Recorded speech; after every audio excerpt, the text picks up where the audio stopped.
Hey, what's up everybody? BDF 44 coming at you in another video. Alright, so got out the house. Of course, I just left a Laker video there. And feel pretty good. It was a little drag getting out the house today. I didn't really feel like doing all of this that I'm doing now, walking and all of that. It felt like a little bit of a chore in my mind today. Don't know why, but forced myself out anyway. Didn't really have a particular idea, just to get some exercise and move around. Happy May, everybody. We made it to May. Did some art this morning, felt pretty good about it. Good pieces.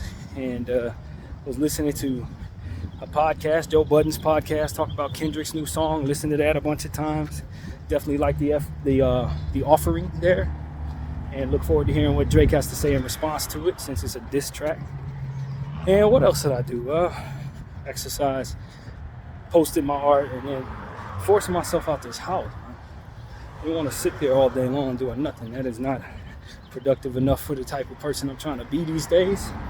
And so that's what I'm doing, man. Taking my lazy mind and forcing it to exercise and seeing what comes of the day. It's about almost 3 o'clock.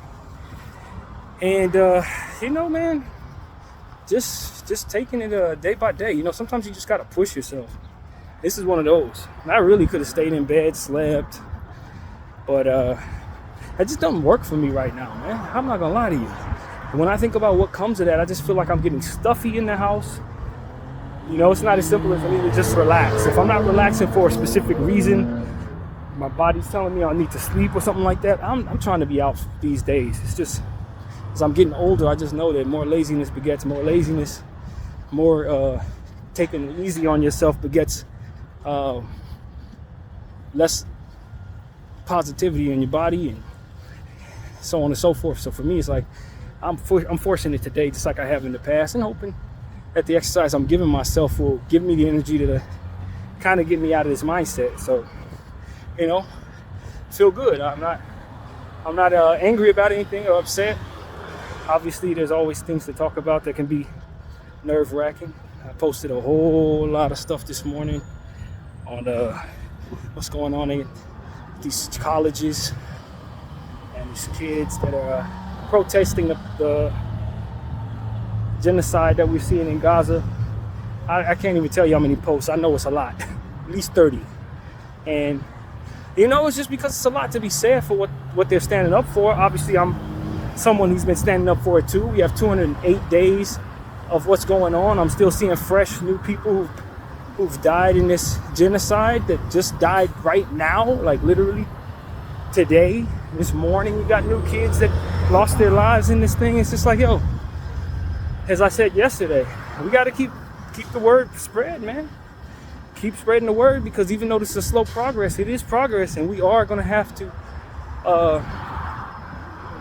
more or less take our world back from the evil ones who are controlling everything and got us upside down morally for the sake of their own political positioning and evil ideals. And so that's not just hearsay that you hear a crazy person talking to themselves on the bus talking about no more. We can see it.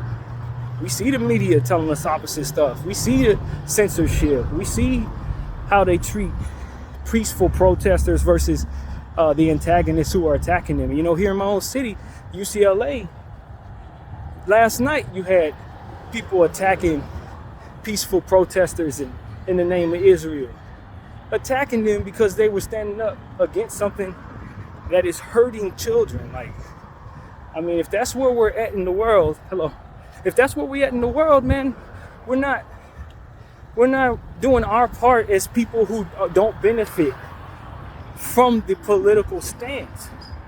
We can't just let people be bankrupt morally just so they can align their own pockets just because they happen to be waving our flag. And then you see the evil of it all. The police who are doing their jobs. You see a guy spitting on the Palestinian flag. You got a guy, ripping a hijab off of a lady's head who was a protester. That's a hate crime. Her rights have been violated, rights that we claim to want to uphold. But when it comes to this particular conversation, it's like all of that is out the window, because we have the probability of saying that this narrative that's out there leaves Israel to be exempt and have the right to defend itself, then everything that trickles down from that means that people who are against that are treasonous or terrorists or what have you, terrorist sympathizers. And then from there, you see the treatment of these people becomes inhumane by our police and inhumane all over the world, because they have to keep this guise up that what they're doing is just, even though everybody who sees it knows it's not. So it's like, yo, if we're this morally bankrupt that we allow our funds and our profit possibilities to put us in position to move upside down morally, then we have to immediately use our voices and our energy to see to it that that's not passed forward to our kids. Because if we allow this to continue, our country is at risk. Our world is at risk. You can't live in hypocrisy for money, temporary money at that, and expect for what you stand on to be able to stand forever. People are watching, are expecting us to step up and point out the hypocrisy and the wrongdoing and all the different energies. And those who want to pervert that with their own way of doing things, that doesn't have anything actually compassionate backing it up. People who want to live off a narrative and then proceed to attack people who are living off of what they've seen and acting off of what they've seen, rather. We got to make those people be accountable for the lies that they're living and for the projection that they're engaging in. We have to. Or otherwise, our kids who are going to grow up watching us are going to think it's okay to do that, and they're going to take it a bit further. And that's what I know. They're going to take it a bit further. And we're going to have supreme chaos out in the streets. People are going to be trying to get away with all types of evil because they seen Israel not only get away with it, but praise for it.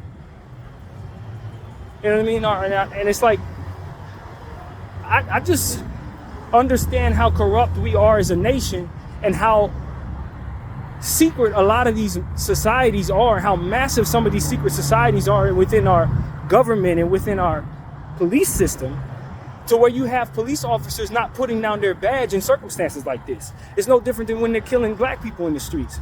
Nobody wants to turn on the shield.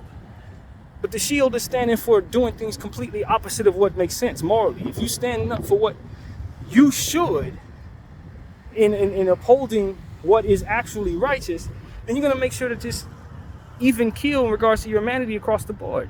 You're not going to look at people who are saying, yo, we're standing up against what's happening out here and it's wrong, and say, yo, those are the bad guys, and deem them the bad guys. You're not going to do that, because that doesn't actually make any sense. They're standing up for the fact that people have been murdered. People have been, had everything taken from them, etc., or what have you. And it's like, where's the humanity within y'all? Oh, I know where it is. It's nestled underneath what it is that you've agreed to, and some of those evil tactics that you're engaging in were given to you by people who are upholding this. And that's why I don't trust what I'm seeing out here. When I see these police officers who are attacking these protesters, and then the people who are attacking the protesters who happen to be civilians, quote unquote civilians, probably agents of chaos and some police themselves, they're not even arresting these people. They're being aggressive, trying to, break down barriers that have been put up in solidarity with what's going on in Palestine. And they are treating those individuals who are attacking those barriers as if there's nothing wrong with their behavior. And it's like, if Israel has us by the balls to that degree, and if Zionism is enriched in what it is that we do to that degree, then why are we upholding any humanity whatsoever? Why are we putting people in jail for any type of murder whatsoever? The hypocrisy they want to engage in to uphold what it is that they're doing deteriorates the credibility of everything that we've been doing. It deteriorates the credibility of every lost life who's ever stood up for humanity. Every police officer who's ever been shot down in the streets trying to save somebody. Those are the people they really disgrace while behaving this way. People who were genuinely trying to do the right thing and lost their lives, martyred or what have you. They don't respect none of those people because they're too busy respecting their secret society, skull and bones, KKK, whatever. And it just shows you that they're not to be trusted on no front, including if you're behind the badge with them. Because the moment it comes down to them trying to uphold what it is that they believe in, as it pertains to the white supremacy of things, then all of a sudden it's like, well, it's okay if they do it. It ain't okay if they do it, though. You can stand for Ukraine and Israel, but don't you dare stand for Palestine. It's like that narrative has been debunked by everybody who's witnessing all of this online. And yet, you want to tell people that they're wrong for standing up against it. But then tell people who are standing against those people that you can do this for 2 hours before we intervene. That's what happened to UCLA. They let them people harass those protesters for 2 hours, attack them. He had an individual had his head bleeding. This is in my city. This is modern day in LA. This ain't 1960s with, or 1959 or nothing like that. You know what I'm saying? With the civil rights movement. This ain't that. This is right now. And then you got a bunch of people out here who are not aware of what it is that people like myself have been talking about and seeing. And they're sitting up here scolding the kids. They're scolding the protesters. It's like, do you know what those protesters are actually standing against? It's the same thing that you would have wanted your people to do when the Holocaust was taking place. You needed people to protest that. And Palestine needs people to protest this. It's no different. It's the same evil killing those people. It's the same energy being pushed at those people, but I guess because they're not Jewish or white, we're supposed to be like, oh, it's fine. I mean, it's not fine, but it's going to be fine because if we stop, then we're bad guys. If we stop them, then all of a sudden we're standing against what keeps us together. It's like, man, all of this needs to fall apart so that whatever made it so that we're doing things immorally is no longer. Because as long as we allow that to be what keeps us going, we're eventually going to fall apart anyway. And those who don't see the understanding in that or don't believe that to be the case, they're controlled by something that's going to lead them toward the failure that they're running from. Some spiritual entity that makes you not see clearly is exactly what it is they seem to be mesmerized by. And that's the truth. But for those of us who see clearly, not only is this morally incorrect, but this is unsustainable. You can't do this and then expect anything good to happen afterward in regards to trying to uphold really any damn thing in regards to morality or structure or all this does is birth chaos. That's all it does, man. But people would rather birth chaos than stand up against something that shouldn't be done, man. Stand up against people who control everything. It's like they control everything because we've allowed them to think that they can do anything they want to do. Not just because they were smart enough to put themselves in positions of power, but because we let them go without being checked in regards to all of the bad energy that they engage in over the years. Make them think that they are above reproach, that you can't say anything to them, that you can't criticize them or even chastise them for any wrongdoings. Okay, well, you let people get away with that for as long as they have. When it's time for them to want to wipe some random race out, they're going to do that. Y'all made it taboo to even look at them in the wrong direction with these people. So hell yeah, they're going to think they're the ones that can do whatever they want to do. But they can't. And that's what they're finding out. The whole world is against that nonsense. Nobody wants to see children murdered. We don't want to see puppies murdered. You know what I'm saying? Let alone human beings.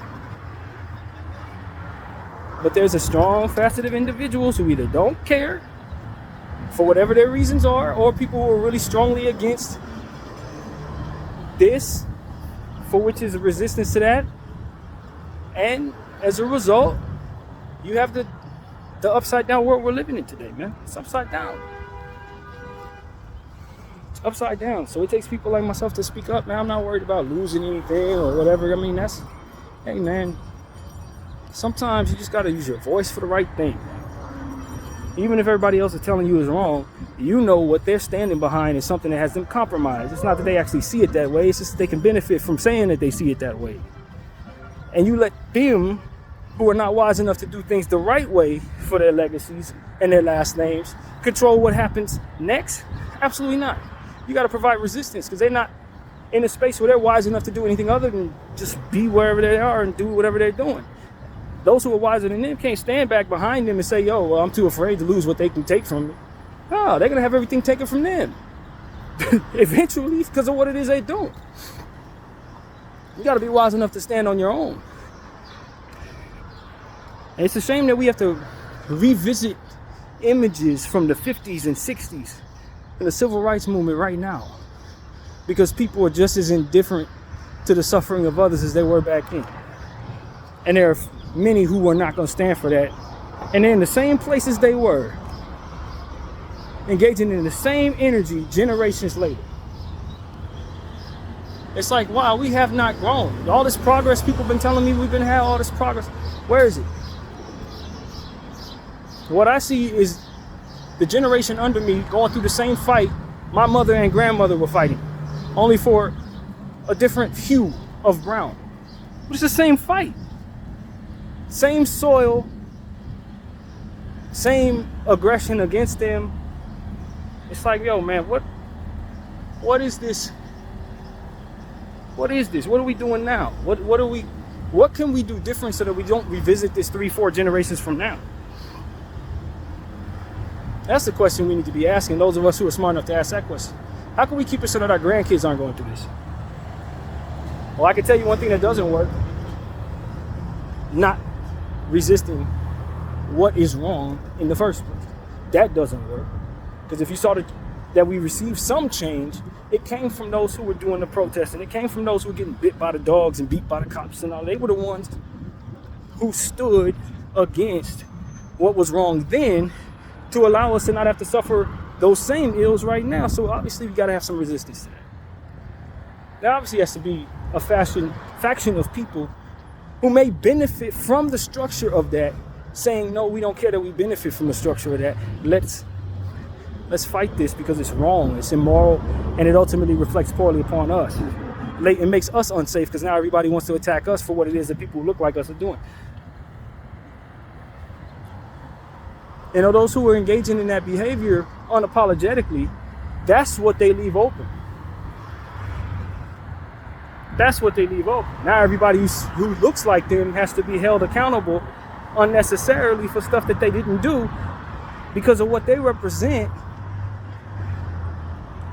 And this is what their other representatives have done in their name. That's unfair, I'd imagine. And so that's what I'm saying to y'all, man. I don't think that all Jewish people are bad people. I don't know. I've never met a bad Jewish person, to be honest with you. That's not it's Judaism. That's something else. And they're wearing the Jewish hat, so to speak, in doing it so that they can hide behind that, because they know that doing so means that, okay, well, we were victims in the Holocaust, so therefore. No, those people were victims to this energy, and because they were victims, they don't want to see this anymore. You are not a victim. You're somebody who wants something entirely different. In fact, you were probably behind what happened to them. That's a whole other story, though. And am I supposed to trust what has been told to me about who has been the bad guy and who's been the good guy when we're proving right now that the bad guys are the ones who are telling us everything? The media is the ones trying to hide this. The cops are the ones attacking the protesters. I mean, if the civil rights movement didn't teach you just how corrupt and backwards this country was in the 60s, you can certainly see it now in the 24s, 25s. You can see it right now. So you gonna trust them when they tell you who the bad guy is? They've been smearing me out to be the bad guy since I was freed. So why in the hell should I, in my right mind, encourage you to do anything less than second and third guess everything they say? Think about it. At some point in time, we just gotta use our brains. We can't allow what has been placed upon our brains to do all the thinking for us. Oh, this is what it is, this is what it's not. Look at them, they look like that, so therefore they're that. That's never told me anything about anybody around me. It never has, man. It didn't tell you anything about me either. I never did. Free thinkers are the ones gonna get us out of this, man. BDF 44, thank y'all for watching. I'm out.